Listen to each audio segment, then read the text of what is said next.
Hello guys, we are back with another One Piece video, and today we have Blue Purple Kaido for you. Obviously this is just going to be a non-meta deck. Still really fun. Obviously a lot of people don't know about this 10 drop Kaido just because he isn't very popular, so you're able to don down 6 and then KO every single character on the board, including yours. And then also we are playing the 9 drop Kaido as well, being able to don down 5 and then KOing a 6 cost or less, and then also giving this card rush. So this card honestly got power crept pretty hard just because like stuff like green, they have TCG to protect their board. Buggy has the new Crocodile and Mihawk to protect their board, and then also yellow supernovas have the new beige to protect their board as well. So yeah, this card obviously isn't going to be meta defining anything, but it is very satisfying when we're able to pull off the combo. So let's get into the gist of the deck. Obviously we're just gonna be trying to find our stage as much as possible, so that when we do don down, because donning down 6 and donning down 5 is a very steep cost, our stage is going to be able to help us replenish our don really quickly. And if you notice our deck, it's honestly just a bunch of blockers and a bunch of ramp. So with the new gear 2, luckily it works for Blue Purple Kaido as well, just because the only requirement is that your leader needs to be blue. It's not straw hat locked or anything.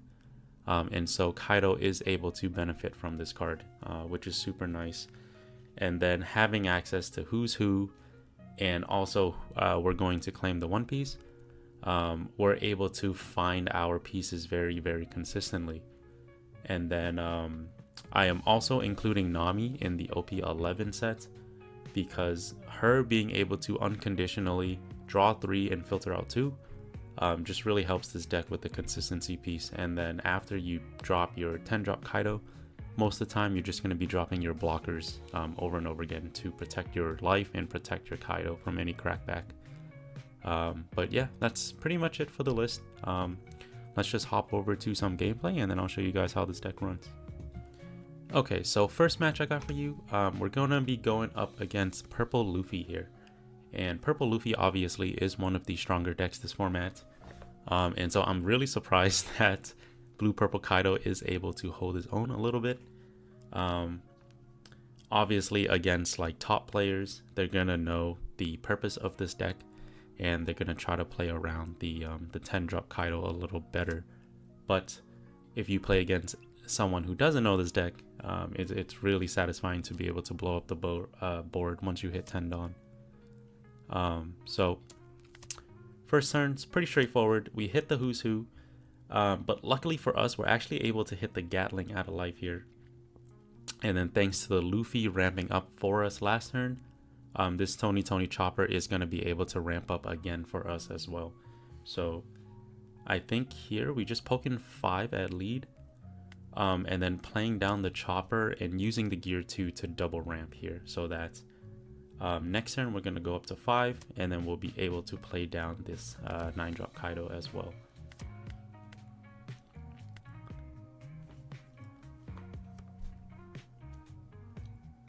So already in a good spot. Him going up to 8 Dawn is really scary because obviously he can drop stuff like Luffy Taro, the 7 drop Sanji, and then I think some Luffy's are playing stuff like the 8 drop Katakuri, and that's also really scary. But luckily for us, it's just the Sanji, so he's only able to develop 1 body here, and then swinging in 4 at the Chopper. Probably just going to be a 7 and a 6 at lead here. So yeah, obviously just going to eat the 7 and then counter out of the 6k swing there. And I think our best swing is probably just going to be the 9 drop Kaido. But I debated just dropping the Nami here. I think Nami might be the best. My reasoning was I was trying to bait out cards out of his hand. so that when we do drop our 10 drop Kaido, it's going to be really, really bad for him. So I'm trying to bait him in here, just swinging in a 4 at his 4 cost body there, and then using Nami to be able to filter out 2 cards. And doing it this way, even if he swings in at board or at life, we're just going to sacrifice the Nami anyways, and any body that he decides to develop next turn, we're just going to blow up using the 10 drop Kaido. And so here I decide to ignore his board now. I'm just going to be swinging 7 at lead, just so that we can get his health count down. So yeah, surprisingly here he decided to counter out. I think he was scared of the 10 drop Kaido and Lin that some purple decks can play. But yeah, here, so now he committed to a Luffy Taro, and I think that this is the perfect opportunity for us to drop this 10 drop Kaido, right? Because his board is completely full, except for 1 card obviously, but we're gonna get a lot of value there. And then swinging in 5 at lead, probably just gonna counter with a 1k here. The queen, I imagine, just because the Nami is unconditional for us. And then swinging in another 5 at lead. And then, yeah, probably giving up the Nami now. So now for our 10 Dawn turn, we're just going to poke in 5 here. And then able to bring him down to 2 life. And then using the Kaido to be able to drop, drop his entire board into the trash. And then really just taking over the tempo of the game here. And then I really like Chopper a lot in this deck because when you Dawn down with any of your Kaidos, once you play the Chopper, he's going to help you Dawn back up really, really fast as well. Obviously, this game we didn't have the stage developed, but it really goes to show how strong this card can be if your opponent's deck can't deal with it. And so here it's probably just a Bond Clay into a Tony Chopper, I imagine. Just swinging in 6 or 5 at lead first. Even if he gave us the free block with the Sanji, I wouldn't have minded too much, because then we can just go for board and start developing ours, right? And so with the 12k swing, he decides to block there. And then, yeah, Bond Clay into Tony Chopper, already bringing us up back to 8 Dawn, so that next turn, if we do have another 10 drop, we can drop that down as well. But obviously this game we don't have to. I think the best drop now to use would be the 9 cost Kaido.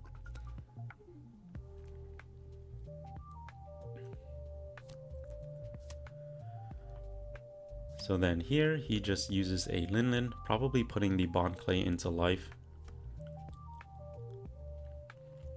And then swinging in 5 at lead. And then obviously, since Pudding's going to be absolutely useless now, we're just going to ditch her. Yeah, so here, Who's Who able to find us a queen. And then we probably just swing in 8, 12 and leave 1 Dawn up for the gear 2 here.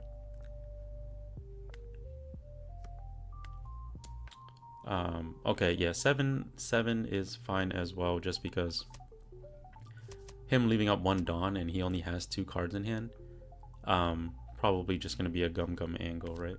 So just use the Who's Who, or the queen being able to find us a Who's Who. And I contemplated dropping down the Who's Who, but I just didn't want to waste counter if we didn't need to.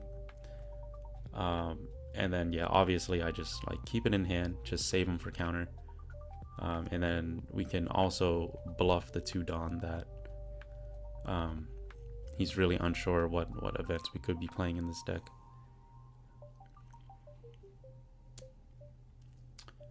So he swings in 5 at lead here. Just going to give him that 1k counter. And then dropping down another Lin. Not sure if he heals us. Okay, he actually does heal us there. He gives us the queen. And then honestly, that's just an easy take. We'll just take the queen back. And then at this point, we should be able to pressure him with a couple of tall swings, I imagine. Just because he doesn't have any Dawn up, so... Yeah, here I swing in 10 at 9. And then if he defends with a 2k counter, totally fine. I'll just give him a 12 at 9. And there's no way for him to defend. And that will give us one more Dawn to work with. And then that 7 is going to be guaranteed as well. So we're able to put him down to 1 life. And then unless he just drops down a bunch of blockers, I don't think there's really any way for him to come back here. So a 5 at lead, probably just gonna over counter here. Give him that 2k. And then 9 at lead. I don't really feel too scared of taking that hit, just because we have the queen in hand, we have the gear 2, and obviously we know our last life is a counter as well. So we are really tanky at this point. And him holding up 4 Dawn, there's a chance he has another Gum, but I decide to play it safe anyways. I think I just start with a 12 into his 9, because if he had the Gum, then he could just give it to us during that swing. So then here we just use the queen, being able to draw 2 cycle 1, and then at this point we can just counter out so tall that really it's just a point of pressuring his life, and then yeah, putting him down to 1 here, or 0.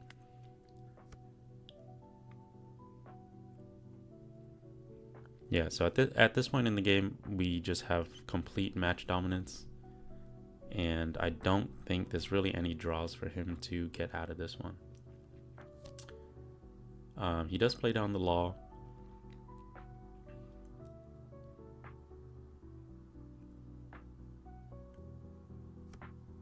Being able to find himself a Luffy. But obviously, I think it's just too little too late.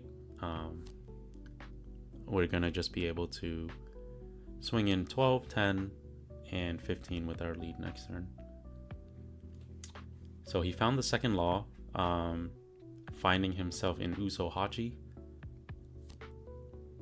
and then using the Uso Hachi here, resting down the queen.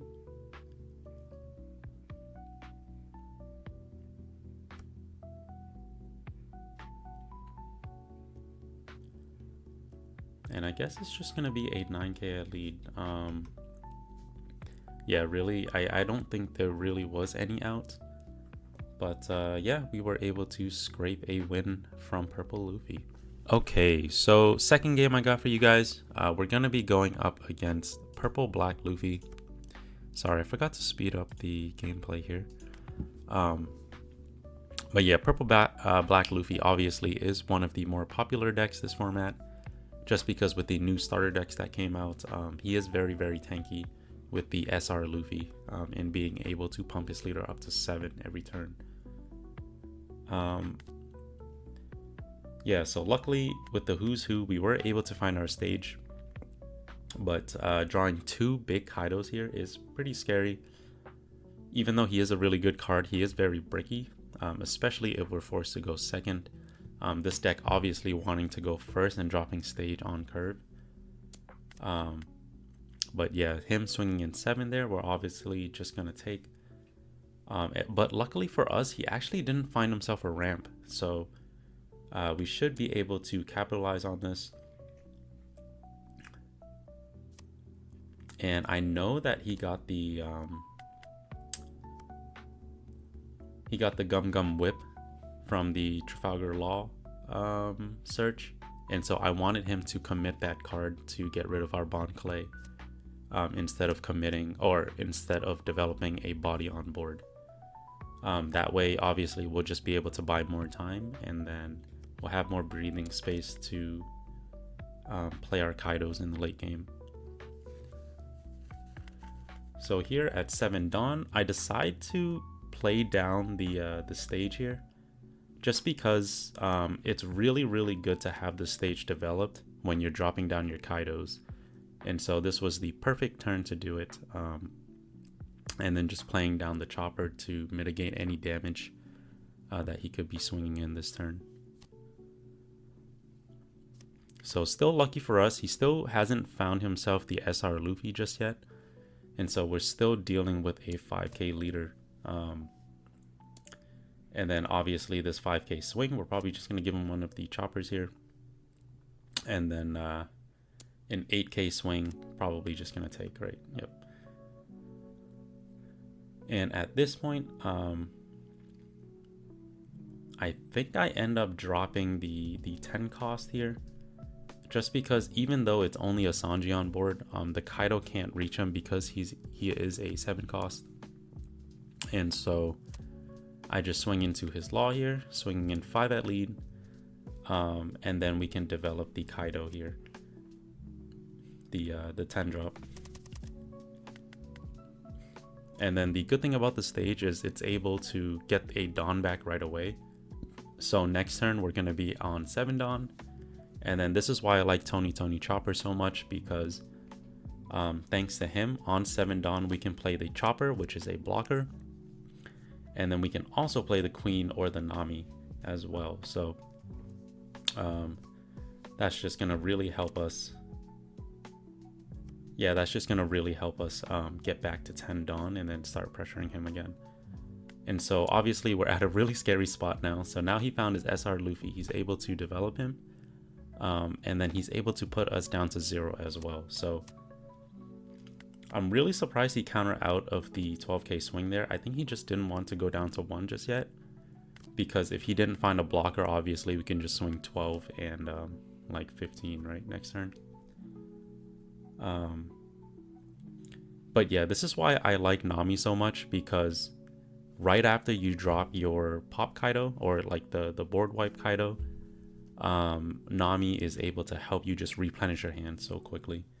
And then her comboed off with Queen, I just feel like you're so consistently finding the pieces that you need and then filtering out the ones that you don't. But yeah, I think this turn is the biggest turning point of the game. Even though we have 2 blockers on board, he could have forced us to use both of our blockers here, because instead of just swinging in at life, forcing us to use both of our blockers, he decides to use the Gamma Knife on our Kaido, bringing him down to a 7k. But obviously if you're swinging into a 5k leader, it's just going to be much more efficient for you. Yeah, so he swings in 11 at my 7k Kaido. Definitely should have been at lead, because then that would have forced us to either use more counter or give him a blocker, right? But since we have a 7k body to defend, it's much easier for us to counter out of. And then now obviously with the 11k swing, we're just going to give him the chopper here. And then here I imagine we just start off with a 12 into the SR Luffy.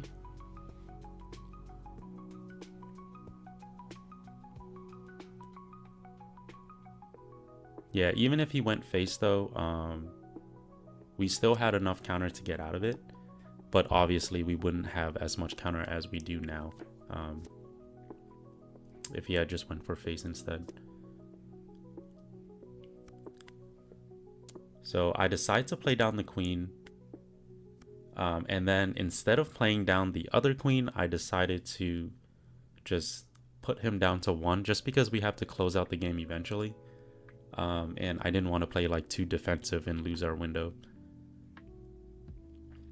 And then considering that he countered out of the 12k swing like a couple turns ago, there's just a really low chance that he still has like a ton of counter in hand. And then yeah, so with this secret Luffy here, I think it's just pretty much wraps at this point. All I really have to do is counter out of one of these swings, and then the blocker obviously will just help us survive the next, right? So swinging in 6 and then 7, and then restanding 1 Dawn. I think he might have been looking for like a Gum Gum or something, but I mean, at this point, there's just no way for him to survive the crackback. So yeah, again, swinging in at board, especially when your opponent's at 0 life, you always just want to swing in at their life. But yeah, so it looks like this point, obviously if he swung in at life, I would have given him the queen blocker this turn, so it wouldn't have mattered too much. But definitely the turning point was when he swung into our 7k Kaido instead of going for our 5k leader. But yeah, we were able to capitalize on that and then squeeze a win out of PB Luffy. Okay, so last game I got for you, we're going to be going up against Purple Katakuri here. And then again, they take first away from us. It would have been super nice to go first here just because we have the Searcher and we have the stage to work with. But yeah, beggars can't be choosers, right? So good news for us is that we do have guaranteed ramp in our stage, and now we have a top end body to drop on 10 or 9. So it's really good for us. It's really bad for us that he found this Charlotte Pudding here, just because now he's going to be able to leader ability and swing into us for free essentially. And I think I contemplated putting down the Bond Clay here, but instead I opted in to swing in 6, just because with the stage, we'll just be able to get recurring value versus like if I put down the Bond Clay and then like here he just puts down an oven, we're not really going to get too much value out of him anyways. So then he swings in 7 at lead. There's no way that we're going to counter out of that one. Just take that one. It's totally fine. And I think, right, because we're going to go up to 8 Dawn anyways. I try to go in for the 8k swing here. And if he goes, then we can just drop down the queen, right? Because we're at 9 Dawn now. And then we'll be able to Dawn down without any repercussions for next turn.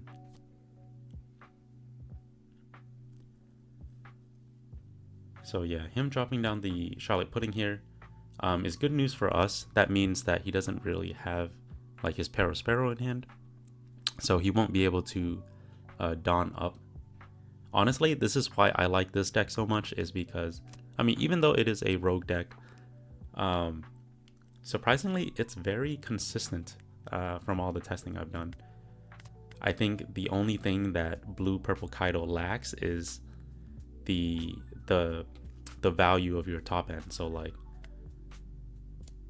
yeah, your top end options are very limited, and honestly they're not as strong as other top end options. But yeah, just getting to like 10 Dawn just seems very, very easy, and it's just very consistent for this leader. So yeah, here's a really good opportunity for us to really pressure his life in. Able to get him down to 3 life. But then with the Lin, he actually puts the queen back into life for us. I really don't mind that. And then I think he swings in, yeah, just a plain 5 at lead here. And then it's probably just going to be a Bond Clay into queen. Oh, I actually develop a double Bond Clay here. I like that play as well, just because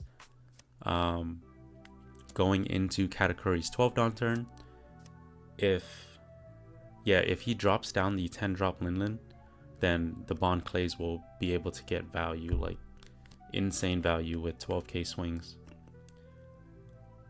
But yeah, even if he drops down the 8 cost Katakuri, we'll be able to swing in 8ks as well. So either way, these Bond Clays are threatening a lot of damage if he leaves them untouched. And so he's able to answer one of the Bond Clays here, swinging or finding the God Thread, and then removing him from the board there. And with 2 Dawn up, he's probably just going to be swinging in 8 at lead here with his leader ability. And then I don't want to take 2 life this turn, and so I give him 2 2Ks, and then obviously we're going to take the Linlin's hit here. Yeah, and I'm feeling a little pressured on the board. And so this turn is definitely a really good turn to drop our 10-drop Kaido here. Because here we swing in 9 at lead. If he were to turn his Katakuri sideways and countered, I think he was afraid of his Katakuri getting targeted and attacked, but he didn't see the Kaido coming. We were able to drop down the Kaido and just explode the board there, and then using our stage to get back up to 5 Dawn. Yeah, and at this point, this is something that you have to really pay attention to. So the Kid Katakuri actually pays attention to your opponent's Dawn. So if you want to play Katakuri, your opponent needs to have 8 Dawn. And since I Dawned down 6, I only had 4 Dawn to work with. And then obviously with the stage, I had 5 Dawn to work with. And so this Kid Katakuri just absolutely whiffed. And I think the opponent didn't catch that. And since he wasted 2 Dawn doing that, and looking at his hand too, he just didn't have any other way to combat our board. So yeah, that's pretty much it for the video. I hope you guys enjoyed. Obviously, Blue Purple Kaido is just like a very fun non-meta pick, but I really had a lot of fun trying to experiment with him. I think he's just lackluster in the top end department, but if he ever gets more support for top end, I think like this engine is very, very consistent. And as you can see towards the later stages of the game, we can use stuff like Queen and Nami to just replenish our hand like super quickly, and then stuff like Tony Chopper in the stage being able to replenish our Dawn super quickly. So yeah, that's pretty much it. Hope you guys enjoyed the video, and I'll see you in the next one. Bye.